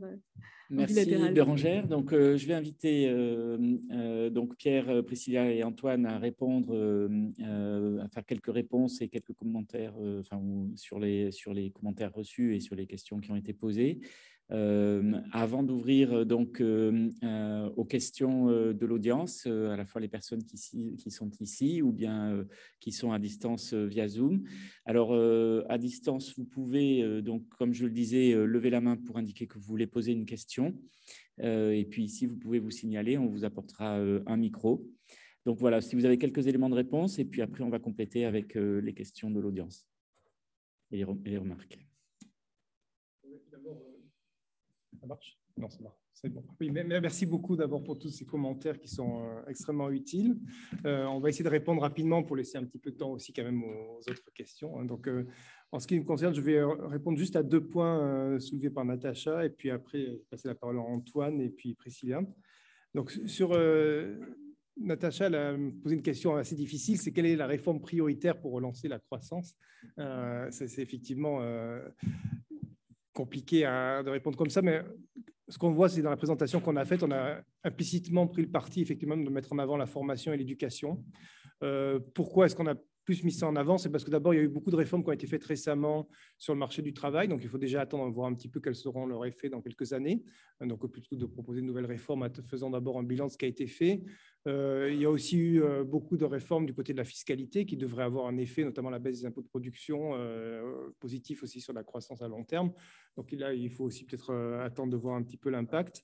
En revanche, sur la formation, là, on voit que la France a tendance un peu à décrocher et c'est un aspect important. Alors, évidemment, ça prend du temps, donc l'effet ne sera pas immédiat sur la croissance, mais c'est justement aussi parce que ça prend du temps que c'est une priorité. Donc ça, c'est vraiment ce qu'on mettrait en avant comme priorité. Ensuite, sur l'inflation, la question de Natacha est effectivement difficile puisque l'évolution, la perception qu'on a sur le risque d'une inflation plus durable change un peu tous les jours. Donc, dans le rapport, on était plutôt, effectivement, quand on l'a rédigé, sur une optique que ça va être assez transitoire. Maintenant, on a quand même l'impression que c'est un transitoire qui risque de durer un petit peu. Ça ne veut pas dire qu'on considère que ça va être une reprise inflationniste, mais on pense que ça va durer un peu plus. En fait, vous aurez sans doute plus de réponses le 1er décembre quand on lancera nos nouvelles perspectives économiques, puisque là, on aura une vision à plus long terme. Là, on a des prévisions qui sont mises à jour jusqu'à 2022, donc on va faire des prévisions jusqu'à 2023, et on aura un focus beaucoup plus approfondi sur l'inflation. Ça fait partie des questions qui seront longuement présentées lors du 1er décembre. Donc, je ne sais pas d'ici là quelle sera notre vision à l'OCDE, mais je pense qu'on ira probablement vers une vision d'une inflation qui sera durablement plus haute, sans probablement pour autant aller jusqu'à une spirale inflationniste, parce qu'il y a quand même encore dans l'économie actuellement comment dire en anglais, du slack, enfin des marges inutilisées. Voilà. Pas dans tous les pays, mais dans beaucoup de pays, notamment en Europe. Mais on a quand même cette idée qu'il ne faut pas entre les États-Unis et l'Europe, on n'est quand même pas dans la même situation, à part certains pays comme les Pays-Bas ou l'Allemagne, où il y a vraiment de très fortes tensions, mais il y a quand même beaucoup de pays européens où en fait il y a des marges inutilisées, des capacités inutilisées qui sont assez importantes. Voilà pour moi.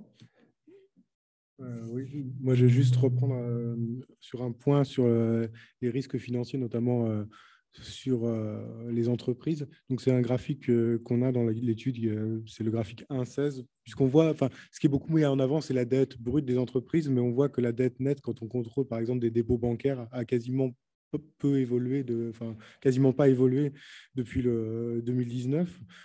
Donc, pour nous, ça nous pousse, enfin, il y a plusieurs facteurs. Le fait que la dette nette n'ait pas évolué, le fait que le taux de marge reste comparativement élevé et soutenu par des mesures de politique publique importantes, et aussi que la charge d'intérêt, même si elle augmente un peu, reste en perspective historique relativement faible pour les entreprises. C'est des facteurs qui nous poussent à dire que le risque de faillite généralisée est globalement faible à court terme. Après, ça ne veut pas dire qu'on voit que ce risque est complètement inexistant, puisqu'il y a beaucoup d'hétérogénéité sectorielle, ce qui a été mis en avant pendant la crise, mais aussi intrasectorielle.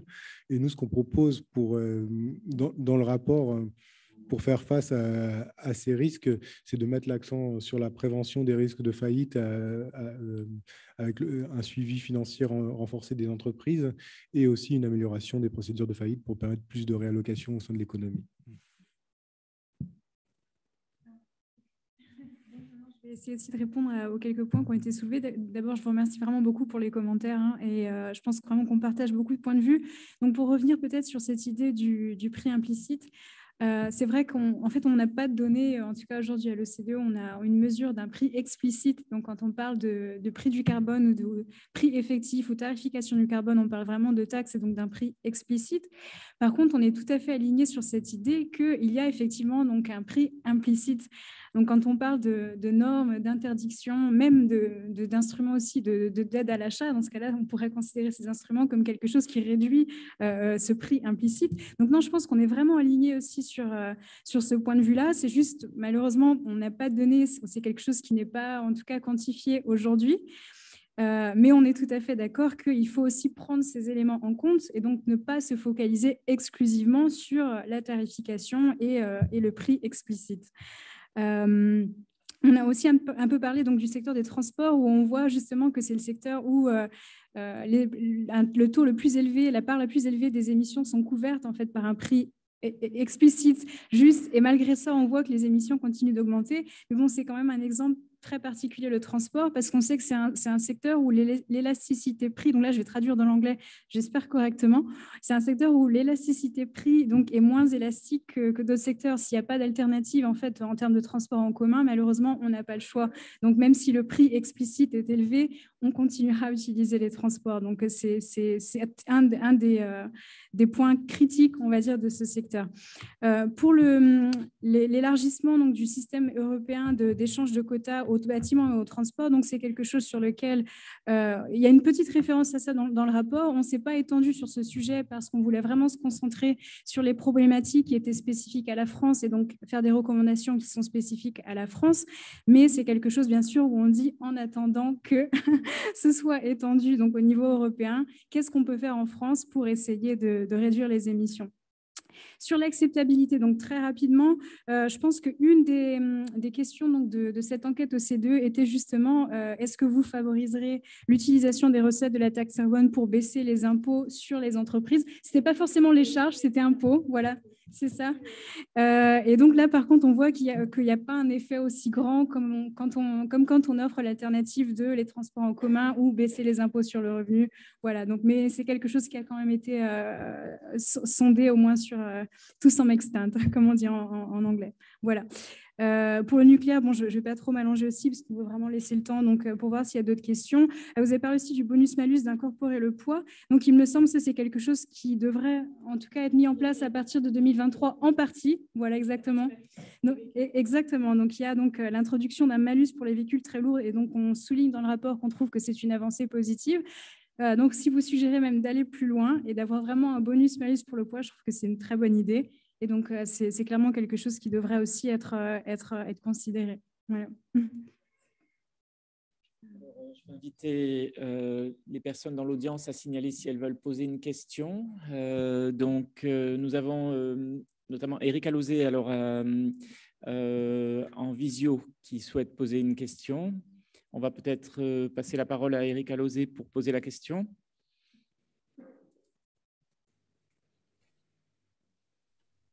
Vous m'entendez? Oui. Oui, bonjour. Merci. Je n'avais pas appuyé, mais puisque vous me donnez la parole, je voudrais relancer cette problématique de l'affectation des prélèvements carbone sur la dimension soit sociale, soit environnementale, soit économique. Et je pense que les trois ont leur utilité, et y compris sur la dimension écologique. Quand on fait une réaffectation environnementale pour financer des projets d'alternatives automobiles, d'isolation de logement, on voit bien le sujet, et c'est sans doute ce qui est le mieux compris par nos concitoyens, parce qu'ils disent, voilà, c'est une taxe environnementale pour un bénéfice environnemental. La redistribution sociale, on voit bien l'intérêt aussi, mais si ça ne touche que les classes très modestes, ça ne répond pas à la question et ça n'apaise pas la société. Je pense que si on fait des compensations sociales, il faut malheureusement aller assez haut et donc ça peut coûter assez cher, à mon avis, jusqu'au moins au 6e, 7e décile. Et puis enfin, la question qui a été soulevée de l'affectation économique est aussi très importante d'un point de vue environnemental. Je pense que transférer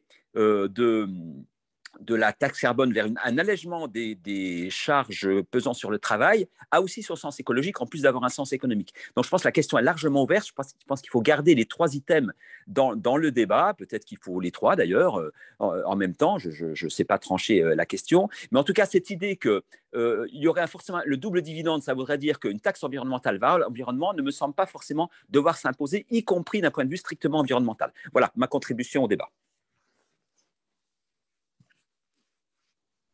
Alors, dans la salle, est-ce que quelqu'un veut poser une question? Non, pour l'instant, pas de questions ici. Alors, je vois qu'il y a une deuxième personne, Monsieur Duval, si vous voulez intervenir ou pour poser votre question.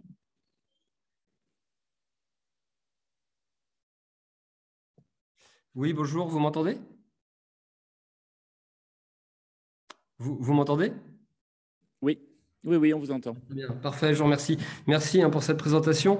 J'ai noté que l'écart de dépenses publiques sur les retraites était, selon vos calculs, de 6 points de PIB.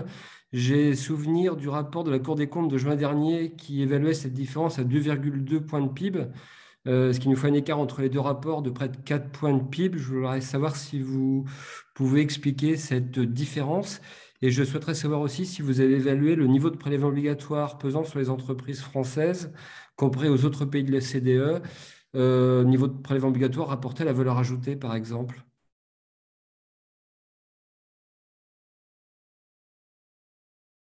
De réponse?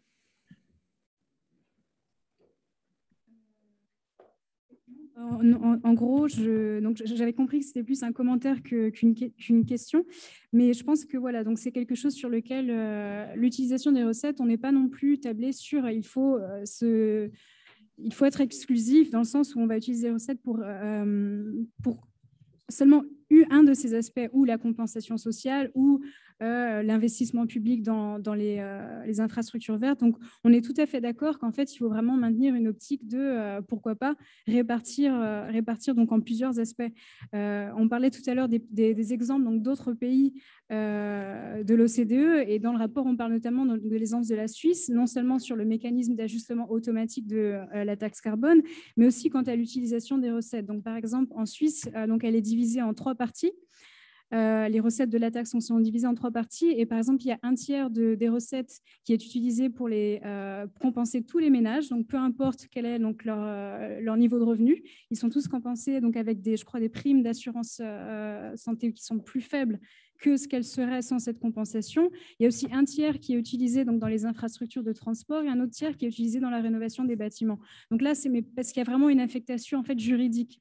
En France, je sais que ce n'est pas possible d'avoir une affectation juridique, en tout cas a priori, c'est plus compliqué, voilà. Mais donc, on n'exclut vraiment pas cette hypothèse que les recettes puissent être utilisées dans plusieurs domaines. Je pense qu'on est tout à fait d'accord.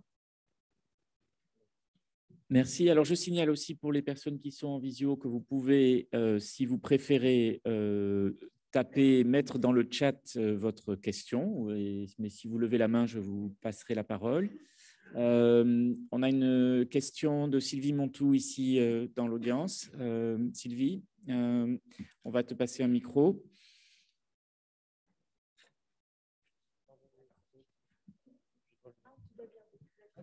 Bon, donc, juste, alors j'ai 2 remarques, c'est par rapport notamment au plan de relance, l'évaluation et nos résultats du plan de relance. Donc je ne reviendrai pas sur effectivement l'intérêt de la lecture de votre rapport et la grande richesse et reconnaissance de l'ensemble des politiques publiques. Alors j'avais 2 points. Le premier, c'est que comme vous, bien sûr, on a mis en exergue le fait que les objectifs macro, notamment assignés avec le plan de relance, étaient en passe en tout cas d'être atteints, notamment avec une reprise très forte comparativement aux autres principaux pays européens, et également une normalisation, voire une amélioration sur certains indicateurs sur le marché du travail. J'avais un petit manque en fait par rapport à l'impact sur la trajectoire de croissance, parce qu'effectivement on a récupéré pratiquement notre niveau d'avant-crise, mais quid de notre PIB potentiel et finalement de notre écart par rapport à la trajectoire de croissance s'il n'y avait pas eu la crise. Et il me semble que cette idée de rattraper la croissance perdue, elle m'a manqué un petit peu, en tout cas à la lecture du premier chapitre, même si dans la croissance durable, effectivement, on répond à certains éléments. Donc, pourquoi est-ce qu'on n'a pas un petit peu développé cette partie-là?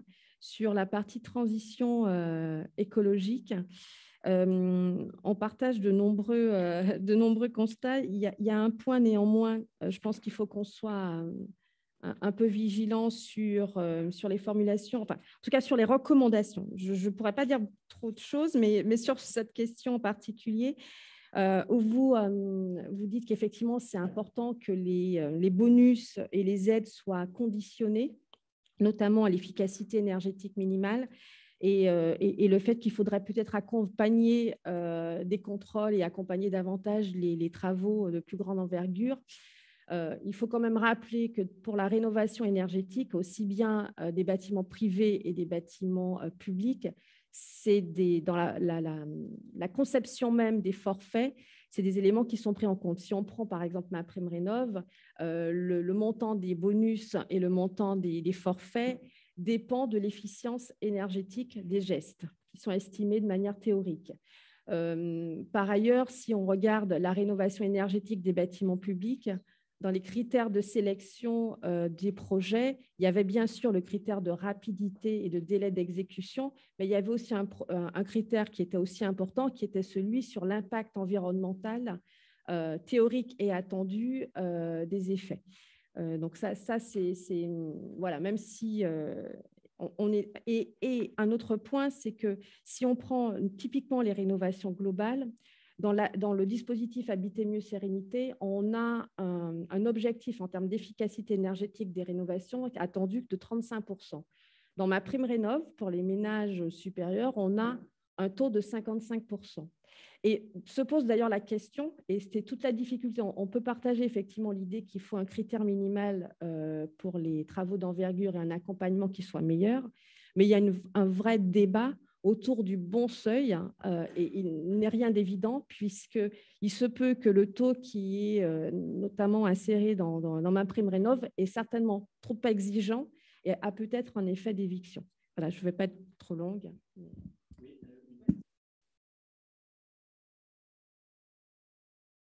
Ma discussion tout à l'heure.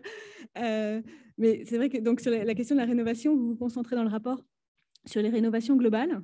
Alors nous, je pense que c'est quelque chose effectivement à pousser, notamment on mène des travaux en ce moment sur cette question-là, et on voit que pour les ménages, pour les passoires thermiques et les ménages les plus précaires, rien que les gains de santé dépassent largement le coût des travaux, et donc c'est évident que pour ces ménages-là, il faut pousser à fond les rénovations globales. Mais dans une logique de décarbonation, pour des logements qui sont à des étiquettes un peu plus, enfin, voilà, des D, C, voire B, est-ce que la question du changement de vecteur, tout simple, peut être considérée? Pourquoi est-ce que vous l'avez volontairement exclu pourquoi c'est exclu du rapport? Pourquoi vous êtes concentré sur les rénovations globales? Juste de changer le vecteur de chauffage, en fait. On ne fait pas de la rénovation thermique, on change le vecteur de chauffage. Bon, si on passe du gaz à de l'électricité, en théorie, ça réduit quand même les émissions de gaz à effet de serre. Donc, voilà. Est-ce que c'est volontaire de ne pas avoir regardé ça? Pourquoi on se concentre exclusivement sur les rénovations globales? Et par ailleurs, là-dessus, vous êtes aussi resté sur les outils économiques pour inciter à la rénovation. Et moi, je me demandais quelle place il y avait pour les normes et les réglementations. Est-ce que les incitations économiques et les aides à la rénovation suffiront à enclencher les objectifs de rénovation qu'on a? Je réponds Oui. Ok, très bien. Donc voilà, alors je pense que c'est aussi quelque chose qui est mentionné dans le rapport, que donc les derniers développements de MaPrimeRénov', que c'est quelque chose qui a été inclus. Donc il y a ces bonus ou ces primes dans le cas des rénovations globales ou quand il y a donc un changement d'étiquette. Donc c'est quelque chose qui est souligné dans le rapport, et donc je pense qu'on y fait justice d'une certaine façon. Après, nous, si on peut appeler ça une reproche d'une certaine façon, c'est que comme c'est un bonus qui est forfaitaire, ce n'est pas vraiment proportionnel en fait au coût des travaux qui seront effectués. Et donc en termes d'incitation à aller au-delà de petits travaux et d'essayer de faire quelque chose, donc une rénovation plus globale ou des travaux qui sont plus conséquents et peut-être qui auront plus d'impact en termes de réduction des émissions, le fait que ce bonus ne soit pas proportionnel, les incitations seront peut-être plus faibles puisque on a une prime, mais ce n'est pas forcément proportionnel au coût additionnel d'engager ce type de rénovation plus globale. Après, pourquoi on s'est focalisé sur les rénovations globales? Alors, après, vous connaissez nos rapports, ils doivent en fait rester courts et on doit toucher à beaucoup de thèmes. Et dans ce cas-là en particulier, comme on voulait vraiment toucher tous les aspects de la transition écologique et pas que la transition énergétique, c'est vrai qu'on a dû un peu se limiter en termes de couverture qu'on a pu faire à toutes les thématiques. Donc, on s'est focalisé un peu sur les rénovations globales, simplement parce qu'on voulait vraiment essayer de trouver les mesures donc, les plus efficaces avec, on va dire, l'efficacité coût, si on pourrait dire ça comme ça. Et donc, il y a effectivement plusieurs études qui montrent que même si on fait donc, des rénovations qui sont étape par étape, donc potentiellement de changer le système de chauffage, mais de ne pas changer le système d'isolement, d'isolation des bâtiments, de ne pas changer les fenêtres, de ne pas changer l'isolation dans la toiture. Donc, il y a certaines études qui démontrent qu'en fait, on ne va pas vraiment arriver à une meilleure étiquette énergétique si on fait ce type de rénovation étape par étape, petit à petit. Et donc, c'est pour ça que dans une optique un peu d'efficacité-coût, on a décidé de se focaliser plus sur les rénovations globales, puisque c'est où on estime que si vraiment on voulait se focaliser par chaque euro, on va dire, investi, comment réduire le plus possible, que peut-être que c'était plus efficace de se focaliser sur une rénovation globale plutôt qu'une cinquantaine de petites rénovations. Mais c'est ouvert au débat. Consommation d'énergie, mais si on se passe dans une logique réduction des émissions de gaz à effet de serre, on pourrait rester à une efficacité énergétique du logement stable et réduire les émissions de gaz à effet de serre juste avec le changement de vecteur. Non, c'est tout à fait correct, c'est vrai. Après, bon, quand on a regardé un peu les données dans notre diagnostic sur la partie initiale du rapport, ce qu'on voit, c'est qu'en fait, on pourrait dire le problème des bâtiments, c'est vraiment un problème de consommation en fait, d'énergie, puisque c'est les bâtiments, je ne me souviens plus exactement des chiffres, mais je pense que les bâtiments, c'est à peu près 40% de la consommation finale d'énergie en France, si je ne me trompe pas. Donc, de la consommation finale d'énergie, voilà, c'est à peu près 40%. Donc, de ce point de vue-là, on a vraiment essayé de trouver des solutions pour justement réduire ou être plus efficace en termes de consommation d'énergie. Mais vous êtes tout à fait correct que si on pense en termes si l'objectif est les réductions des émissions de gaz à effet de serre, dans ce cas-là, oui, peut-être que la question des rénovations par étapes est plus pertinente. Donc, dernier point, j'essaie vraiment d'être brève, c'est les normes et la réglementation. Par rapport aux rénovations thermiques, alors oui, il y a forcément un potentiel à réduire les émissions du secteur à travers les normes et la réglementation, mais là, on parle surtout des nouveaux bâtiments ou des nouvelles constructions, donc dans le futur, on va dire. Et donc, si on s'est centralisé aussi un peu sur les rénovations énergétiques et les aides à les rénovations globales, c'est parce qu'on essaie de surtout trouver des solutions pour réduire la consommation d'énergie dans le parc des bâtiments qui est déjà existant. Donc, voilà. Mais oui, il y a bien sûr qu'il y a un énorme potentiel sur les normes et la réglementation dans tout ce qui est les nouvelles constructions. Merci. Il y a juste 2 questions dans le chat et peut-être je vous les pose et du coup, vous pouvez les intégrer à vos réponses. Une première qui est de dire l'écart de dépenses publiques sur les retraites avec les pays de l'OCDE, la moyenne des pays de l'OCDE est de 6 points. Et un rapport récent de la Cour des comptes pointe le fait que l'écart avec la moyenne de l'Union européenne est de 2,5 points.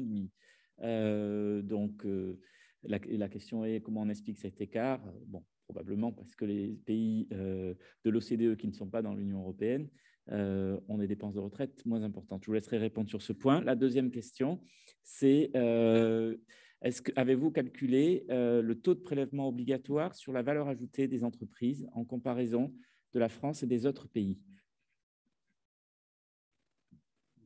Je vais répondre rapidement sur ces 2 points, puisque le premier point qui concerne la part des dépenses de retraite dans le PIB qui est présenté diapositive 17. Nous, notre objectif dans cette diapositive, ce n'est pas vraiment de comparer les systèmes de retraite entre eux, puisque, comme Pierre l'a rappelé, il y a des systèmes de retraite où la part qui est considérée privée est beaucoup plus importante que dans le système français. Et donc là, il faut faire attention quand on compare cette part des dépenses dans le PIB en France pour les retraites, puisque là, la différence de 6 points reflète juste ce qui est défini au sens de la comptabilité nationale comme dépenses publiques. D'autre part, en ce qui concerne l'imposition et des sociétés en part de la valeur ajoutée, ce n'est pas un graphique qu'on a repris dans le rapport, mais ce qu'on met en avant dans le rapport, c'est que même s'il y a une baisse des impôts de production qui est substantielle de 10 milliards d'euros par an, qui a été inclus dans le plan France Relance, il y a toujours des impôts de production qui restent particulièrement distorsifs pour les entreprises, notamment la contribution sociale de solidarité sur des sociétés, la C3S, et on a une recommandation spécifique sur ce point qui est inclus dans les recommandations. Madame, vous aviez une question? Merci. Oui, d'accord. OK. Dans le rapport, il y a un truc qui m'a l'air absent, c'est toute la réflexion sur l'évolution des processus de consommation et de production. Or, ça aurait été vraiment rentré dans le vif du sujet, à part les passoires thermiques, sur lesquels vous consacrez du temps. Mais la mutation sociétale, elle se joue plutôt sur ces questions-là. Et il faut accompagner cette mutation sociétale. Alors, est-ce que ce n'était pas dans votre champ de vision? Est-ce que je voulais savoir pourquoi, par exemple, le numérique, qui est une source de consommation énergétique énorme, pas un mot. Bon. Et derrière ce numérique, il y a un modèle de société. Et donc, peut-être que ça vous aurait amené trop loin, comme vous dites, on vous demande de rester dans le raisonnable. Donc, c'est peut-être ça la réponse, je ne sais pas. Mais du coup, ça devrait donner lieu à d'autres... voilà. Hein.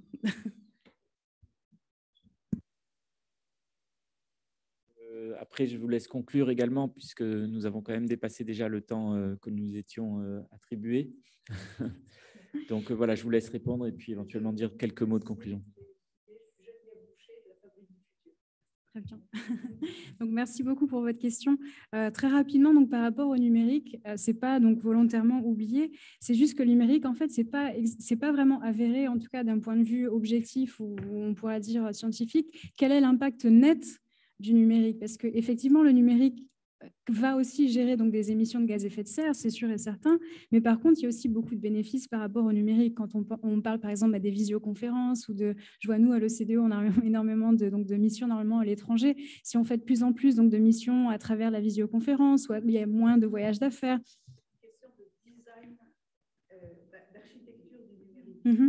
Et il y a beaucoup à faire. Les passoires thermiques, c'est un sujet, mais l'architecture, et en Europe, on a des objectifs de passer au 1.0. Actuellement, on est en 0.0. Les GAFAM, c'est un modèle 0.0 du XXe siècle.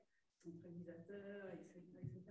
Donc, voilà, il y a des marges de progrès contrairement à ce que vous dites. D'ailleurs, tout à l'heure, à 17h30, le Shift Project donne ses conclusions. Avec plaisir. Non, on les écoutera avec plaisir. Mais en tout cas, pour moi, de ce que j'ai consulté, c'est vraiment quelque chose où il n'y a pas un avis clair. Donc, nous, on a vu plusieurs études, même de l'ADEME.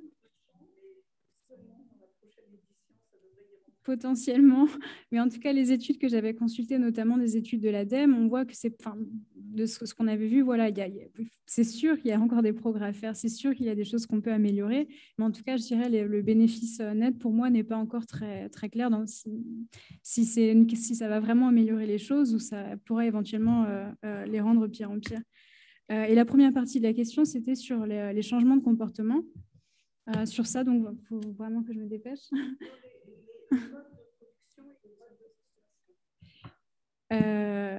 Sur les modes. Par exemple, l'économie circulaire, l'économie de la fonctionnalité, etc. Non, c'est vrai, c'est une partie sur laquelle on n'a pas touché dans le rapport. Donc, on a établi des priorités sur quels étaient les aspects sur lesquels on voulait se centrer sur le rapport et on a estimé que la France a quand même fait pas mal de progrès, par exemple, par rapport à l'économie circulaire, l'usage du plastique, beaucoup d'interdictions sur le plastique à usage unique. Et comme il y a beaucoup eu d'évolutions récentes sur ce sujet, on a estimé que ce n'était pas peut-être une des priorités majeures. On a décidé donc de se focaliser sur d'autres sujets. Mais l'OCDE a d'ailleurs énormément de travaux sur tous ces aspects-là. Oui. Merci. Vous voulez dire un mot de conclusion ou non? Dans ce cas, nous allons arrêter la séance. Je vous remercie à tous. Merci pour cette discussion très riche et très intéressante. Bon, bien évidemment, le rapport est très riche lui-même. Je vous invite vraiment à le lire. Il est en ligne. On va vous circuler aussi les diapositives et qui ont été utilisées aujourd'hui. Il est très riche. Il y a énormément d'éléments. Et puis, ce sont des débats que nous allons continuer dans d'autres cadres, à d'autres occasions. Je vous remercie de votre présence, de votre participation et très heureux de continuer ces échanges avec vous dans d'autres forums. Voilà. Merci beaucoup.